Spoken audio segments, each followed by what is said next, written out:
it took somebody on the inside to do that. And that's one point.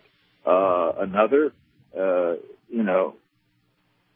an indestructible black box does not evaporate in the same fire from which an unharmed passport floats to the street below.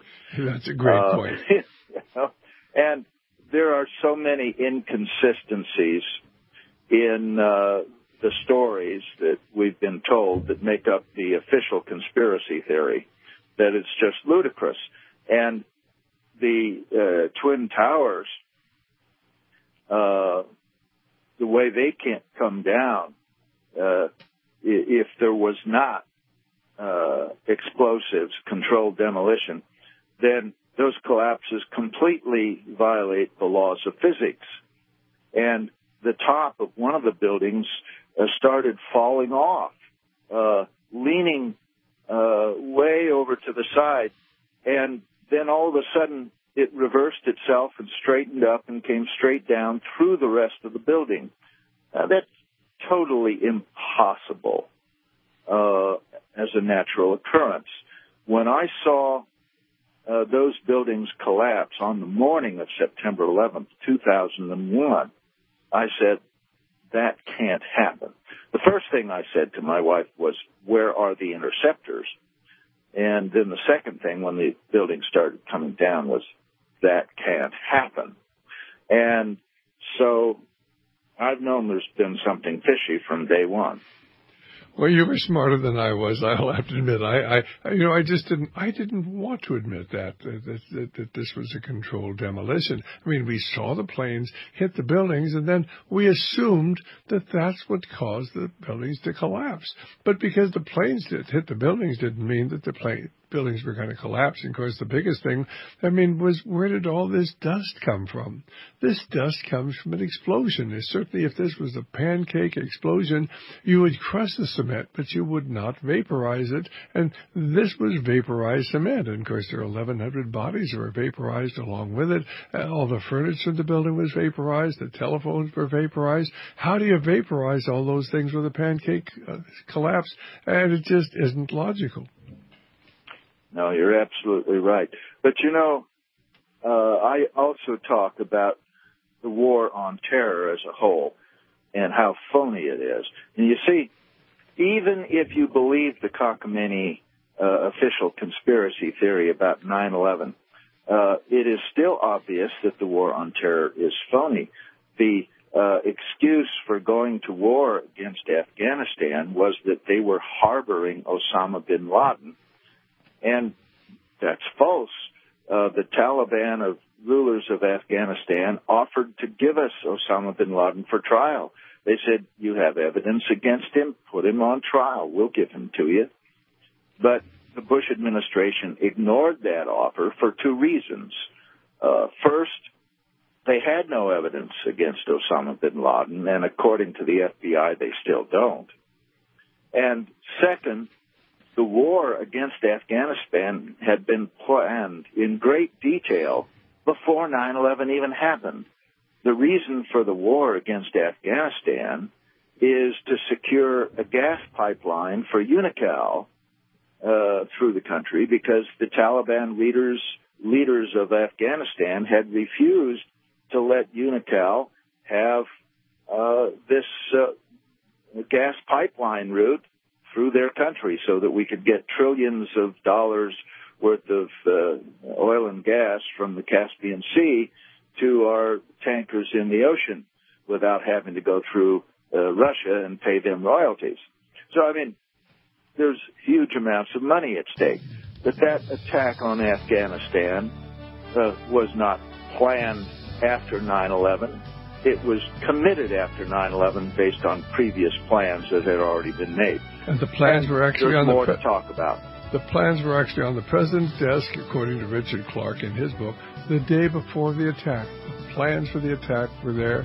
Wasn't it convenient they had the attack the next day? Give us a call, 1-800-259-5791.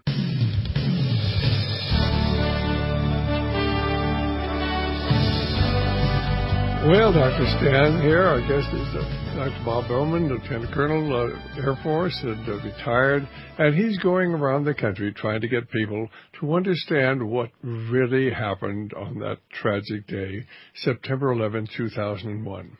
If you have a question or comment, our telephone number is 1-800-259-5791, 1-800-259-5791. Give us a call if you have a question for Dr. Bowman. Now, you're going to be speaking here in California, and basically, is there some place people could actually go to get, so they know exactly where it's going to be? Is there a telephone number, some central coordinating place they could go to? Well, unfortunately, the only place they can go directly to is my cell phone. All right, area fine. 321-258-0582. But please, nobody call before the end of this show because I'm using it. All right, that's 321-258-0852. Is that the right number? No, the last four are 0582. 0582. That's 321-258-0582. Okay, the other way to get information, which may not be up to the minute, but best we have, is to go to our website, thepatriots.us. Thepatriot.us, okay. And so I think it's a patriotic labor that you've undertaken, and what we need is more people who really care. Because basically, if we don't bring this truth out, the fact that this whole thing is a scam, that the media is under control, that there is some sort of an invisible government out there that is responsible for this, and they are so powerful they're able to conceal their existence. If we don't bring this out, I fear they're going to take us into another even more disastrous war, collapse our economy, and I think that there's going to be chaos and crisis in our cities and across this country. If the American people don't care, then we're going to lose this country. I believe there are an awful lot of good Americans out there, but they've got to be as involved and dedicated as you are. I wish we had about 1,000 of you going around with this same message. Well, thank you. And you're right indeed about this invisible government. It should be obvious to people now with the last 2 years of the Obama administration that political party does not matter, that the people who make these decisions are at a much higher level than the President of the United States. And that the whole war on terror is indeed phony.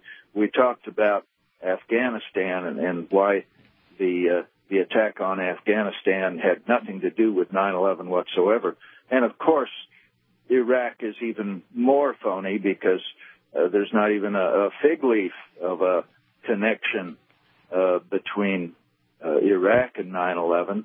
They could claim that the so-called hijackers trained in Afghanistan, but these so-called hijackers, if we were to believe the cockamamie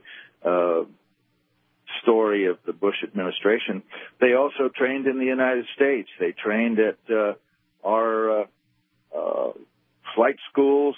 They trained at military bases. They trained with the CIA. Are we going to go to war on ourselves, drop bombs on ourselves, shock and awe against ourselves? One of them even went to the Monterey Language School right across the bay from where I am. And of course, when this whole thing came about, the fellow who was in charge of the Monterey Language School said, "This has got to be fraudulent. One of those hijackers was sent, to my language school, official government naval language school, under the auspices of the government. How could he be an Islamic hijacker?" And boy, did they get rid of that lieutenant colonel in a hurry. Yeah, that's right. Anybody who blows the whistle, they've got to pay the piper, and it's tough facing up to it. But those of us who have the truth have to do that, have to speak out, because as you say, our whole country depends on it. With Iraq, of course, when they couldn't make any connection whatsoever between Iraq or Saddam Hussein and 9/11, try as they might, they then fell back to a different lie the lie of weapons of mass destruction. And it should be obvious to everyone that the government knew there were no weapons of mass destruction in Iraq, because before shock and awe, before our invasion of Iraq, we massed about 150,000 troops right on the border of Iraq in Kuwait, and all in one place. And if our generals had had the slightest idea that there was any possibility whatsoever that Saddam Hussein had even one weapon of mass destruction, they never would have massed all of our troops in one spot. So that's proof positive that our government knew Saddam Hussein had no weapons of mass destruction. And that war is a total lie.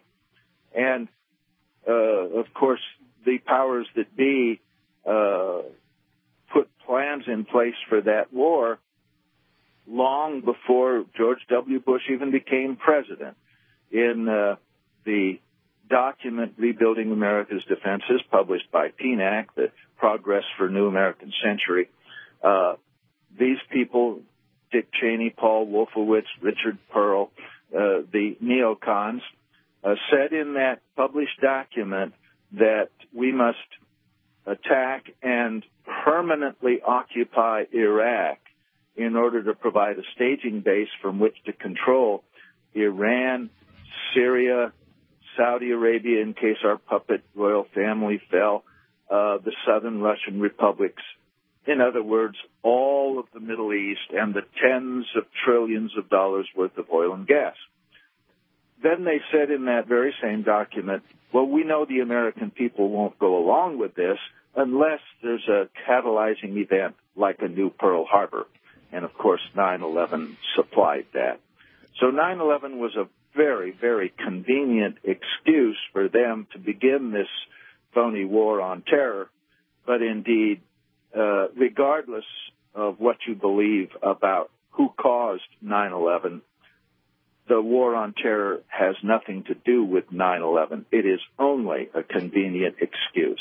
And I would just comment, if you'd like to read that document that Colonel Bowman's talking about, it's called Rebuilding America's Defenses. It is included in toto in our syllabus, Iraq, the Untold Story. That's Iraq, the Untold Story. We have not only the PNAC report, Rebuilding America's Defenses, we have the Operation Northwood, formerly Top Secret Joint Chiefs of Staff report on how they were going to get a war with Cuba. All these wars are planned ahead of time, ladies and gentlemen, so they can, of course, expand the military influence. There are people there, unfortunately, who really do want wars. Northwood was all about how we were going to go to war with Cuba. Well, fortunately, President Kennedy wouldn't go along with it. The report was top secret, but now you can get it in my syllabus called Iraq, the Untold Story, along with our talk. You must understand, ladies and gentlemen, all these wars are contrived, and all the people die unnecessarily. They fight bravely,